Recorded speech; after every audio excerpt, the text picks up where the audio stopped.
How do I think the pyramids were built? To be honest, I have no answer to that question.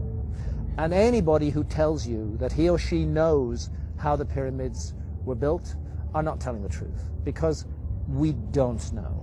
We don't know. The Great Pyramid contains a number of mysteries. The Great Pyramid, first of all, is very big. The Great Pyramid weighs 6 million tons. We can calculate that from its mass. It weighs 6 million tons. Its footprint is 13 acres. It's more than 750 feet along each side. It's 481 feet tall. More than 2.5 million individual blocks of stone were used in its construction. But it's not just big. It's really, really precise. The Great Pyramid is locked in to the cardinal dimensions of our planet. The Great Pyramid is targeted on true north, within 3/60ths of a single degree. Now, no modern builder would create a large building and add onto his or her shoulders the additional burden of aligning it to true north within a fraction of a single degree. They just wouldn't get it. They wouldn't understand why it was important to do that. But something drove the builders of the Great Pyramid to go to a very great additional trouble, not only to create this massive, imposing monument, but also to lock it on to true north. And then other things, to incorporate into its dimensions the dimensions of our planet. I don't want to get too numerical or possibly even boring here, but if you take the height of the Great Pyramid and multiply it by 43,200, you get the polar radius of the Earth. And if you measure the base perimeter of the Great Pyramid accurately and multiply that measurement by 43,200, you get the equatorial circumference of the Earth.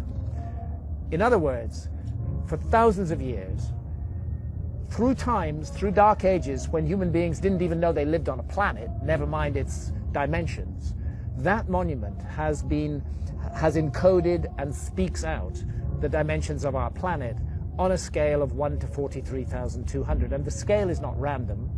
The number 43,200 is derived from a key motion of the Earth, which is called the precession of the Earth's axis. The Earth wobbles on its axis very slowly at the rate of 1 degree every 72 years.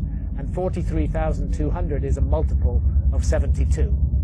In fact, I think it's 600 times 72, but I need to double check that. But it's a multiple of 72. Check it out. So they've given us the dimensions of our planet on a scale defined by the planet itself. And that's an incredibly clever thing to do.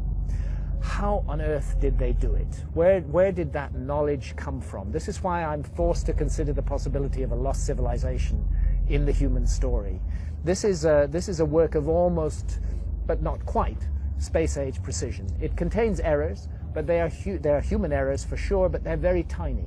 The great precision, great skill, great craft. Some people will say to you, oh, the Great Pyramid was built by slaves. That is utter bullshit. No slaves were ever involved in the construction of the Great Pyramid. As far as I know, there were no slaves in Old Kingdom Egypt whatsoever. The Great Pyramid, I've climbed it 5 times. I've been in every known chamber in the Great Pyramid. It is a work of stunning artistic achievement. You're looking at the work of masters of architecture at the peak of their skill. Not an unwilling labor force, but people who gave their labor to that work with love and with care and with attention. There are blocks of stone weighing 70 tons that have been raised more than 300 feet above the ground. And we're not talking a couple of blocks, we're talking dozens of blocks of that weight. The average block weighs about 2.5 tons. It's the moving of those huge blocks of stone, their arrangement into a high precision monument, and the achievement of actually doing it, because you know if you make a small mistake at the base, by the time you get to the summit of your 481 foot high pyramid, you don't have a pyramid, you have a corkscrew. You know?